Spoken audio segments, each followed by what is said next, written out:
Daí, galerinha do oitavo ano, tudo bem com vocês? Espero que sim. Vamos então começar a nossa aula de hoje, né, com o tema aí, No Mundo da Lua. Então, eu vou pedir para vocês, né, depois aí, né, assistirem depois um filme, e tem aí no YouTube, né, bem curtinho, que é A Viagem à Lua, de Méliès, que tem essa cena clássica, né, do foguete chegando na Lua, que é bem conhecido, né, sendo um, né, dos primeiros filmes, né. Então a gente vai falar um pouquinho sobre isso e então depois eu peço para vocês assistirem então esse filme. Vocês pesquisem no YouTube aí, ele é curtinho, tá bom? E vocês podem assistir para vocês verem, né, como que eram os efeitos, as coisas nesses primeiros filmes. Então a gente vai entrar, né, nesse tema, né, falando algumas referências, né, da Lua, né, para dar como uma introdução.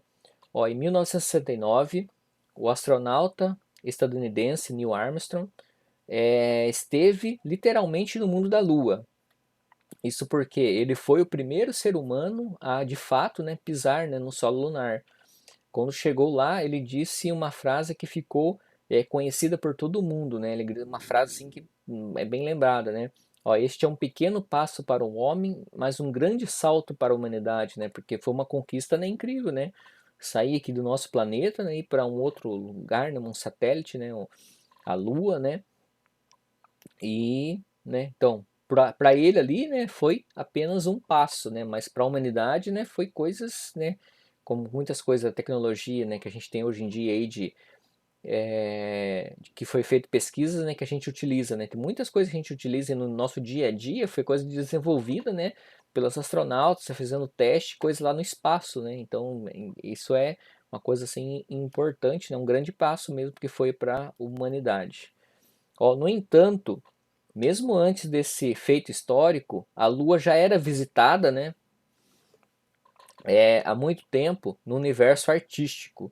Ó, em 1902, o cineasta francês Georges Méliès lançou o filme Viagem à Lua, que é isso que eu falei para vocês depois, né, assistirem aí no YouTube, tá bom?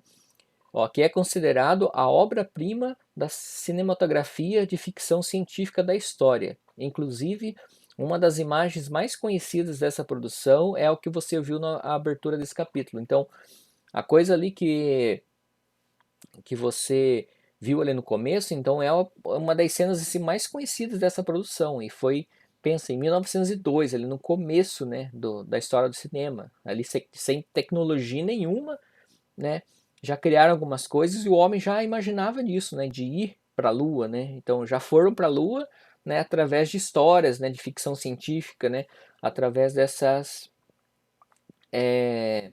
Também tem um outro filme que aborda essa história, né, desse filme aí, desse cineasta, que vocês podem assistir também, que é a invenção de Hugo Capré, que também é isso, vai contar essa história, tem essa cena clássica da Lua, então é um filme também bem legal que vocês podem assistir para estar conhecendo mais, né, o assunto e é uma história bem bonita. Ó, no filme, um grupo de astronautas viaja até o satélite da Terra dentro de uma cápsula que é considerado que é disparado por um canhão. A Lua é retratada como uma torta de creme com feição humana, né? A que a gente consegue ver nessa imagem no começo do capítulo aí, ó. Atingida pela cápsula em seu olho direito. Ao chegar lá, os astronautas veem que o ambiente é repleto de cogumelos gigantes e habitados por selenitas, estranhos seres que, que, cap, que capturam os astronautas. Então, esse nome que eles deram para os alienígenas que moravam lá, né, os selenitas, ó, nome que faz referência a Selene, que é a deusa grega da lua, que dirige sua carruagem lunar pelos céus. Então, eles pegaram essa referência da deusa grega da lua para dar origem, né, aos selenitas, né, o nome aí desses alienígenas que os astronautas aí, né, que foram lá para a Lua, né, encontraram lá. Então, vendo o filme vocês vão entender. É bem legal, tem umas cenas bem divertidas aí das batalhas, né? É bem legal. Ó, Viagem à Lua é um filme divertido e repleto de efeitos especiais inovadores para a época, como explosões, personagens que desaparecem e cenários móveis.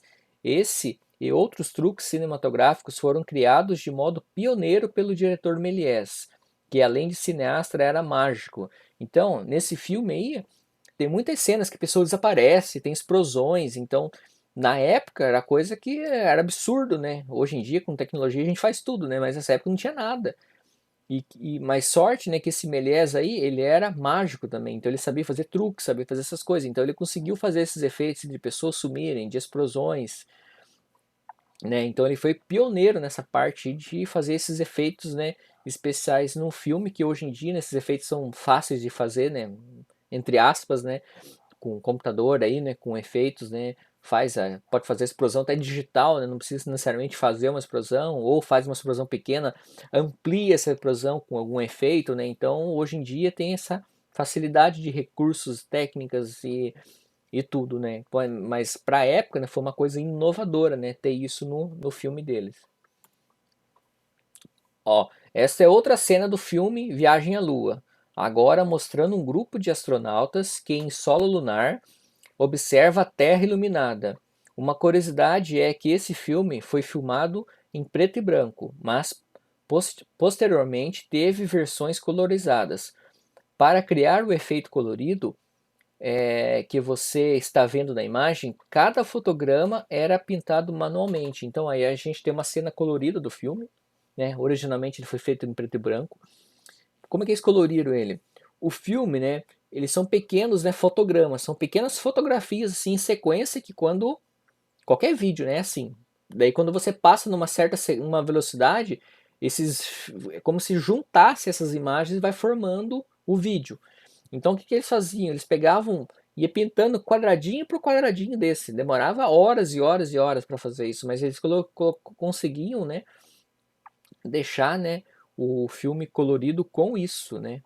Pintando cada fotograma, a gente consegue ver, né, essa ideia, né, de como que era colorido e a gente pode ver aí na imagem, ó, a roupa ali, ó, roupa laranja, verde, né, dá para ver que eles retrataram a terra ali amarelada, então tudo isso conseguiam fazer, né, pintando cada fotograma, então era um trabalho também, né, que hoje em dia já filma tudo colorido, ou, ou com outras tecnologias de computação e consegue também deixar um filme mais antigo colorido com mais facilidade do que era antigamente. Ó, impressões do céu. Então, o que a gente, né, teve essa abertura aí, né, falando um pouco aí sobre a Lua, sobre, né, isso aí, sobre os astros, né, porque também não é só, né, no cinema que foi utilizado ali como a Lua ali como uma forma de inspiração, né, para a criação de alguma coisa. Na pintura também. Muitas obras, muitas telas de muitos artistas famosos aí acabam tendo como referência principal do seu trabalho uma lua ou um sol, né? Daí tem um movimento artístico chamado impressionismo. O impressionismo surgiu através de uma pintura que teve como base, mas dessa vez não foi, né, a lua, foi o sol. A gente vai ler um pouquinho sobre isso aqui, ó. Impressões do céu. Na França, no fim do século XIX, alguns artistas passaram a se inspirar de formas diferentes na vida, na natureza e nos outros e nos astros celestes para criar suas obras. Daí surgiu um novo movimento chamado impressionismo. Esse nome, inclusive, nasceu de um quadro que destacava não a Lua, né, como a gente viu antes, mas o Sol. Então, esse quadro aqui que deu, né, o nome ao estilo e foi o precursor, né, o primeiro ali, né, que o nome desse quadro aí, né, é Impressão, Sol Nascente. Ó, quando Monet pintou esse quadro, ele estava na janela de um hotel, olhando para o porto de uma cidade francesa chamada Le Havre. Ao amanhecer, né, perceba que a obra tem predominantemente tons de duas cores complementares, o azul e o laranja. Então, essa aqui foi uma das primeiras obras desse estilo. E esse estilo chamado impressionismo é isso, né? Passar a impressão, né? Ele quis passar a impressão do sol nascente.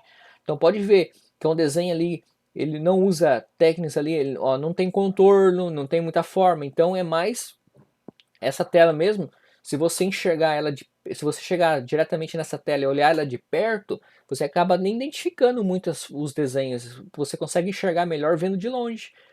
Porque se você enxergar de perto, é um borrão de tinta ali que eles pintavam muitas vezes, até com a bisnaga da tinta eles passavam na tela com pinceladas grossas de tinta. Então era uma parte desse tipo de estilo. E aqui fala uma coisa interessante, que é as cores que ele acabou utilizando. Ele usou cores ali complementares.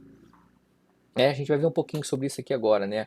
Ó, cores complementares são os pares de cores que no disco cromático, né, ficam opostas. Colocadas lado a lado, elas acentuam o contraste e a força de cada cor. O laranja e o azul, usados nesse quadro de Monet, são exemplos de cores complementares. Então a gente pode ver o disco cromático aí, ó. Olha lá, as cores complementares são as cores opostas, mas que se complementam, né? Que dão aí algum efeito. Ó. Temos aí o vermelho com o verde, né? O roxo com o amarelo e o laranja com o azul, né? E também aqui fala um pouquinho sobre, né, as cores, ó, cores primárias. Tradicionalmente o vermelho, o amarelo e o azul. Cores secundárias surgem da combinação de duas cores primárias, por exemplo, misturando o azul com o amarelo, obtemos, né, o verde, e por assim por diante a gente vai criando essas cores, né, conforme a gente vai fazendo a combinação dessas três cores primárias aí. Olha lá, o disco cromático, né, é um esquema circular usado para organizar um conjunto de cores. Então, a gente pode ver que a partir dessas três cores aí, né, a gente consegue formar todas as outras cores, né, o vermelho, o amarelo e o azul. Você pode ver, se vocês pegaram uma impressora colorida, ela tem 4 cartuchos ali dentro, ou um cartucho com 4 cores. O que são essas cores? Tem o preto, né, que é uma cor ali para fazer, né, as letras e outras fontes ali, para dar um tom também. A gente tem o amarelo, e a gente tem essas duas cores aí, né? Vermelho e o azul. Então a gente tem as três cores primárias mais o preto na impressora. E muitas vezes, na verdade ainda as duas cores aí recebem outro nome, né? O amarelo é amarelo mesmo, mas o vermelho muitas vezes é conhecido como magenta e o azul como ciano. Então a partir dessas três cores, né, forma, né, as outras, e formando as outras, né, a gente tem essa parte das cores complementares, né, que era uma característica muito, né, importante utilizado bastante, né, em alguns artistas, principalmente no impressionismo. Né, então com isso a gente finaliza nossa aula de hoje. Na semana que vem a gente vai continuar falando um pouquinho mais sobre isso, né, sobre o impressionismo, conhecendo outras telas, outros artistas, né? Tá bom? Então, até a próxima semana. Tchau, tchau, galerinha.